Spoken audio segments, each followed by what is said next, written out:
이곳 사연 채널은 우연히 알게 되어 자주 듣고 있는데요. 저와 비슷한 사연을 가진 사람들이 많다는 걸 보면서 나만 특별한 경험을 하고 사는 건 아니구나.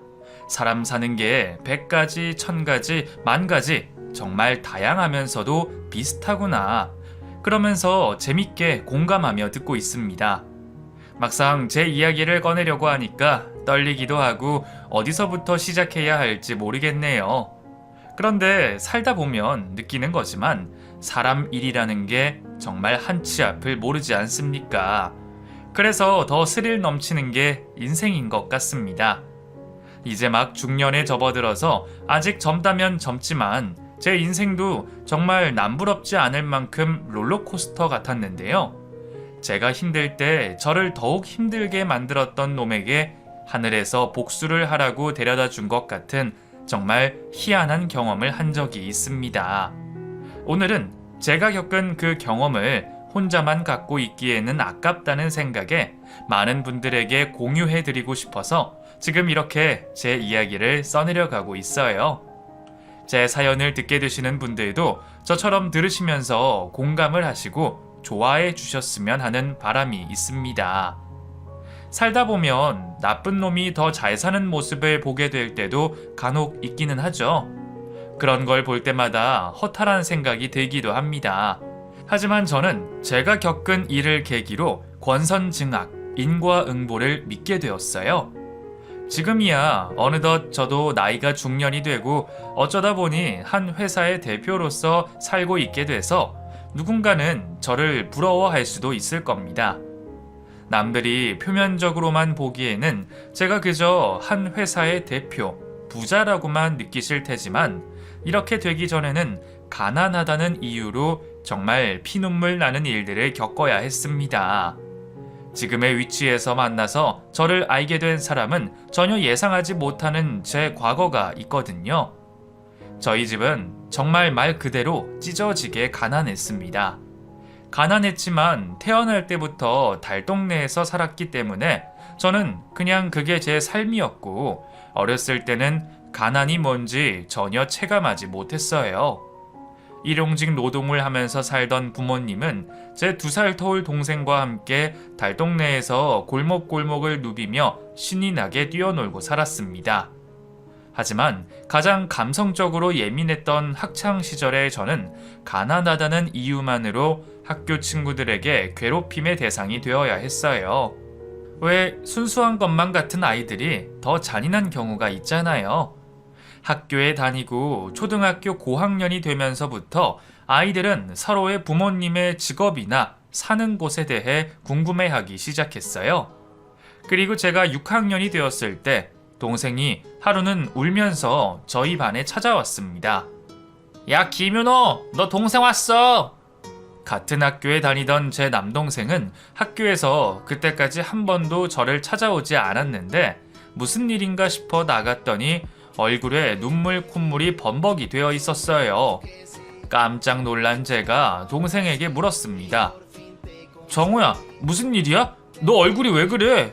형, 애들이 우리 집이 달동네에 산다고 가난해서 미술 준비물도 안 챙겨왔다고 나 밀치고 안 놀아줘.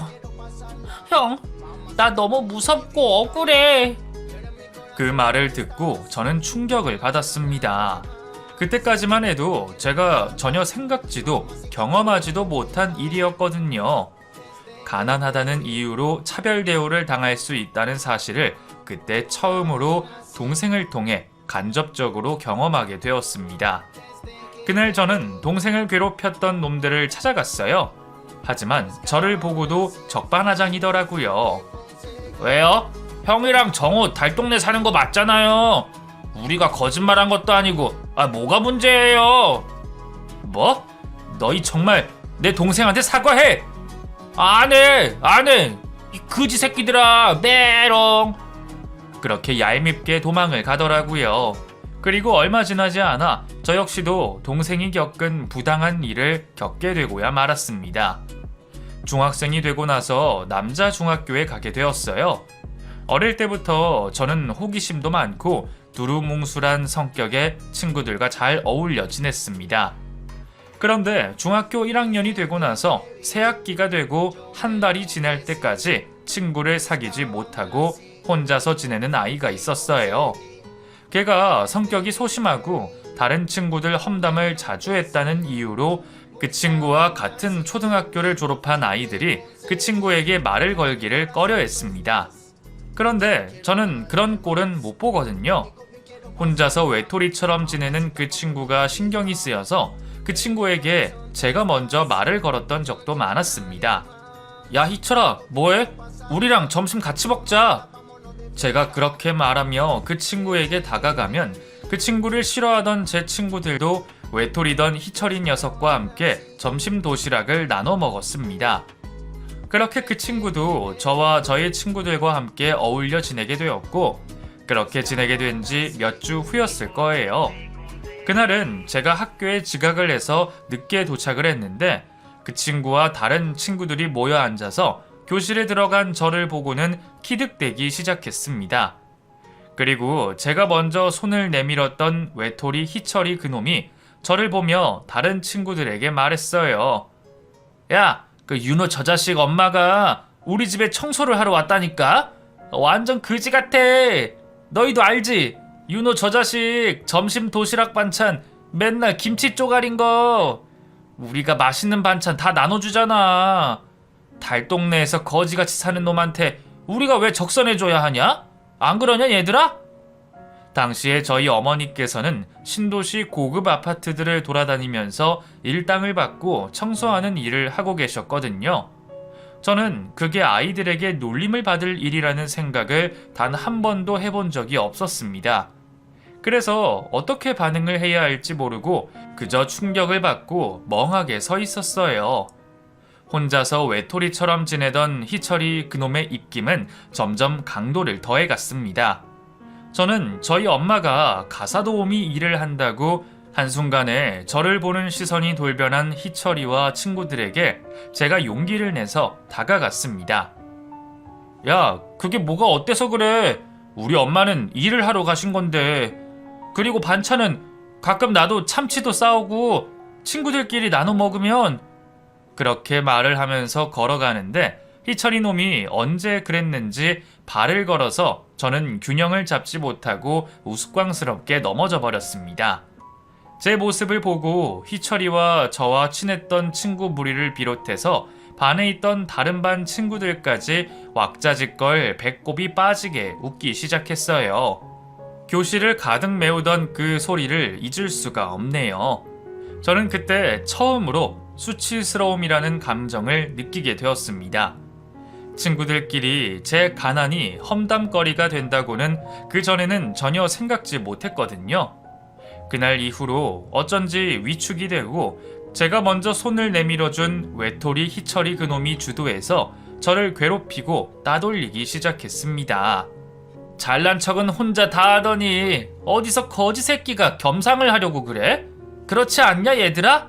어이없어. 야, 이제 윤호 저 자식은 우리랑 같이 밥 먹을 생각하지도 마. 거지 같은 반찬만 싸우는 놈이랑 밥 같이 먹으면 우리만 손해야. 그 자식이 그렇게 말하자 다른 놈들도 금세 수긍하는 눈치였습니다. 한순간에 변한 친구들을 보며 저는 망연자실 아무것도 할 수가 없었어요. 그리고 그날 이후로 한번 친구들과의 사이가 엇나가고 제가 가난해서 빈대부터 먹는 놈으로 찍히고부터는 그 전처럼 부자건 가난하건 아무 관계없이 서로 어울려서 잘 놀던 친구들 사이로 되돌릴 수는 없었습니다. 어느새 친구들 사이에 계급이 존재했어요. 저희 집은 달동네에 있었고 저를 주도적으로 괴롭히던 희철이 놈은 신도시에서 살았습니다. 제가 가난하다는 이유로 괴롭힘의 대상이 된 이후에도 그 동네가 부촌이어서 저희 어머니는 신도시로 자주 일을 하러 가셨어요. 그때까지는 단 한 번도 어머니가 하시는 일에 대해 부끄럽게 생각한 적이 없던 저는 그날부터 괜히 엄마에게 짜증을 내게 되었습니다. 윤호야, 엄마 일하러 다녀올게. 청호랑 라면이라도 끓여 먹고 있어. 엄마, 거기에 일 안 나가면 안 돼? 그리고 라면 지겨워. 나 도시락 반찬도 신경 좀 써줘. 맨날 김치잖아. 계란 후라이도 한번 해줄 수 있잖아. 그때까지 한 번도 그런 투정을 부렸던 적이 없던 저를 보고 저희 어머니께서도 적잖이 당황하셨습니다. 윤호야, 엄마가 바빠서 그랬지. 미안해. 엄마가 조금 더 신경 쓸게. 그래도 김치만 싼 건 아니었는데. 왜? 친구들이 뭐라고 그래? 그 말을 듣고 갑자기 눈물이 터져 나왔습니다. 학교에서 친구들이 제 도시락이나 엄마가 하는 일, 가난한 집안 형편에 대해 놀려대던 것이 떠올랐고, 그걸 저희 어머니도 조금은 눈치를 채신 것 같아서 여러 감정이 뒤섞인 채로 일 나가려던 어머니 앞에서 정말 서럽게 눈물을 쏟아냈어요. 저희 어머니도 그런 저를 말없이 안아주셨습니다. 그리고 저는 점점 더 학교에 가고 싶지 않아졌어요. 희철이 그놈이 저를 왕따시키기 전까지는 학교에 가서 친구들과 어울려 놀고 수업을 듣고 선생님들을 만나는 게 즐거운 일이었습니다. 하지만 희철이 놈이 저를 괴롭히고 나서부터는 그 모든 것이 버겁게만 느껴졌어요. 한창 감수성이 예민한 청소년 시기에 감당하기에는 너무 힘든 일이었습니다. 학교에 가면 저더러 냄새가 난다는 말까지 들어야 했어요. 물론 그런 말을 먼저 꺼내는 건 희철이 그놈이었습니다. 야, 윤호 저 새끼 냄새나지 않냐? 야, 달동네에 사는 애들은 특유의 냄새가 있어. 그 곰팡이 냄새랄까? 그 쿰쿰한 냄새. 야, 윤호야, 너 좀 씻고 다녀. 너 때문에 우리가 피해보잖아. 그 자식이 그렇게 말을 하면 다른 친구들도 똘똘 뭉쳐서 저를 비웃었습니다. 그런 식으로 한 명을 괴롭히면서 그 아이들은 서로의 유대감을 유지하고 저처럼 왕따와 괴롭힘의 대상으로 찍히지 않기 위해 노력했어요. 희철이 말이 맞아. 그 윤호한테서 전부터 이상한 냄새가 난다고 생각했는데 맞네, 맞아. 곰팡이 냄새는 아우 더러워. 다른 친구가 그렇게 거들면 신이 난 희철이 놈이 한술 더 떠서 말했습니다. 그치? 하여간 가난한 새끼들은 어딜 가나 티가 난다니까. 얘들아, 오늘 우리 엄마가 너희들이랑 같이 먹으라고 소고기전이랑 이것저것 반찬 많이 싸주셨어. 얼른 와서 먹어. 야, 윤호 도시락 봐라. 오늘도 김치냐? 저는 그런 희철이 무리들 속에서 혼자서 도시락을 열기가 창피해서 도시락을 들고 밖으로 나가 사람이 없는 구석에 숨어서 도시락을 열었습니다. 그런데 볶음김치에 계란 후라이가 얹어져 있더라고요. 제 걱정에 그렇게 하셨을 엄마를 생각하니 또 눈물이 났어요. 도시락을 우걱우걱 씹어 삼키면서 저는 절대로 그 자식들처럼 비열한 사람이 되지 않겠다고 다짐했어요. 눈물이 쏟아졌지만 도시락은 어찌나 맛이 있던지요. 그 도시락 맛을 아직까지 잊지 못하고 있습니다. 그날 이후로 중학교 2학년이 될 때까지 저는 같은 반 친구들로부터 지금 다시 기억하고 싶지도 않을 만큼 괴롭힘을 당해야 했어요. 처음에는 정신적으로 저를 괴롭히더니 조금씩 시간이 지나면서 저에게 폭력을 쓰기도 했습니다. 야, 심심한데 윤호 저 새끼 좀 괴롭힐까? 야, 이리 좀 와봐. 그렇게 이유 없이 저를 때리고 희롱했습니다. 그럴 때마다 저는 저를 괴롭히는 친구, 아니 그 나쁜 놈들에게 반항을 할 수도 없었어요. 그랬다가는 더 심하게 때리거나 폭언을 퍼부었으니까요. 그저 얼른 빨리 그 순간이 지나가기만을 기다리고 있어야 했습니다. 정말 그 시기를 어떻게 버텼는지 지금 생각하면 그때의 제가 대견하기까지 하네요. 아무튼 부모님에게도 걱정하실까봐 아무 말 못하고 혼자서 감내해야 했던 그 괴로운 시기를 지나고 저희 가족은 친할아버지가 계시던 지방 소도시로 이사를 가게 되었습니다. 제가 전학을 간다는 소식을 들은 희철이 놈은 저를 보고 대놓고 비아냥댔어요. 야, 윤호 이사 간대. 이제 그 달동네에서도 쫓겨나나봐. 저런 가난하고 냄새나는 새끼 때문에 우리 교실 분위기가 엉망이었는데, 야, 저 자식 가면 정말 산뜻해지겠다. 그치?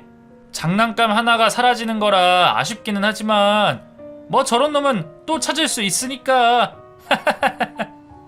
그렇게 악마같이 큰 소리로 말을 하는데 학급에서 소외를 당하던 저 외의 다른 친구가 긴장하는 모습이 보였습니다. 그래서 저는 처음으로 희철이 놈에게 말했어요. 유희철, 너 그만해. 나니까 참았지. 다른 애들까지 괴롭히지 마라. 제가 그렇게 말하자 정말 깔깔대며 웃더라고요. 그 모습이 소름이 끼칠 정도였습니다. 야, 이 자식 뭐라냐? 야, 네 걱정이나 해. 전학 간다고 뭐 달라질 것 같아? 네가 그지인 건 변함이 없는데.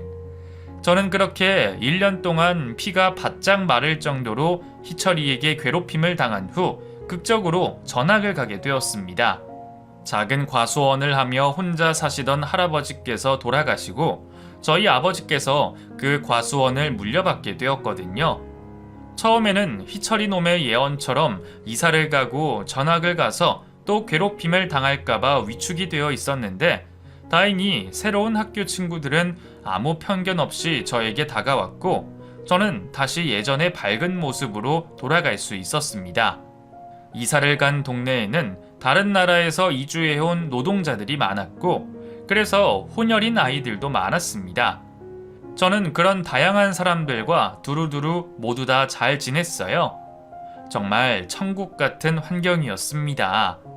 가난하건 인종이 다르건 서로 편견도 차별도 없이 다 같이 어울려 지내는 그 일상생활이 정말 꿈 같고 행복했어요. 엄마, 아빠, 나는 이 동네에 이사 와서 정말 행복해요. 정호야, 너도 좋지? 형, 나도 좋아.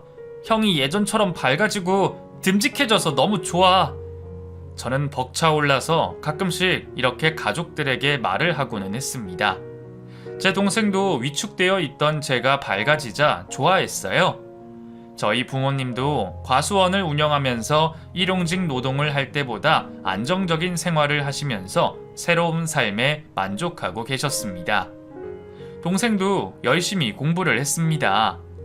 저는 외국인 친구들과 지내며 그 나라의 언어를 자연스럽게 배우게 되었어요. 고등학교를 졸업한 후에 바로 군대를 다녀와서는 부모님과 함께 살던 지방 소도시에서 운영하는 무역회사에 입사를 했습니다.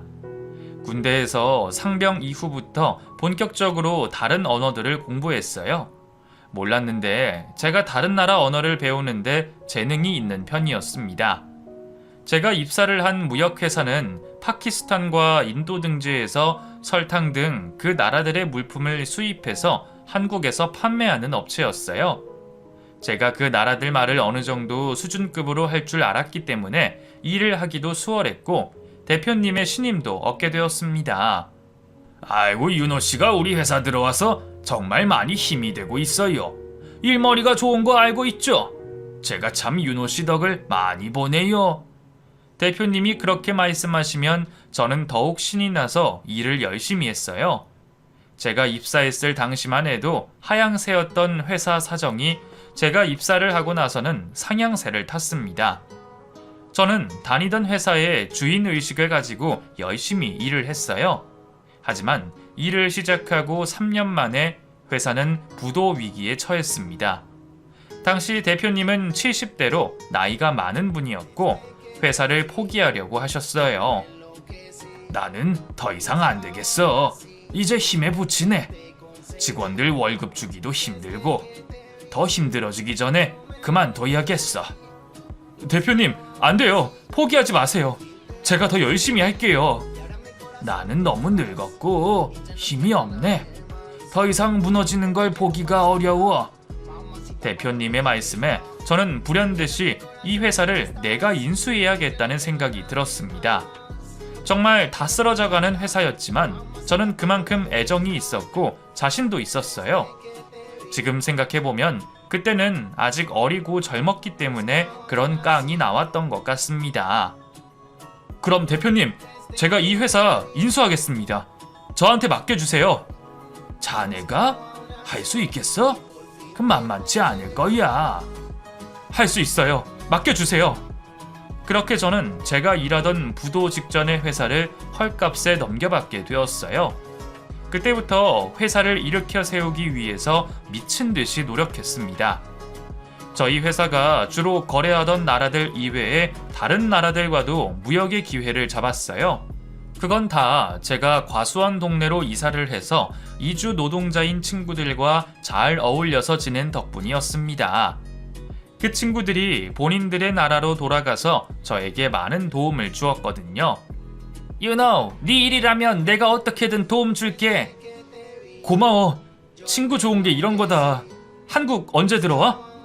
나도 여기서 자리를 잡아서 네가 나중에 놀러 와라.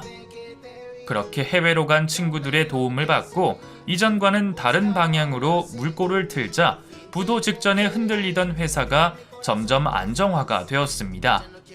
그리고 저희 회사는 주식 상장까지 할 수 있게 되었어요. 저 혼자만의 힘은 아니었습니다. 저를 믿어주고 같이 일하던 직원들과 다른 나라의 친구들 덕분에 이룬 성과였다고 생각해요. 열심히 일을 하고 달려오면서 저는 많은 재산을 소유할 수 있게 되었습니다. 그리고 정신을 차리고 보니 어느덧 제 나이가 30 중반이 되어 있더라고요. 회사에 사람을 뽑아야 해서 임원들이 저에게 면접에 함께 참석해달라는 부탁을 해왔습니다. 그 대표님이 좀 보시고 괜찮은 사람으로 뽑아주세요. 제가요?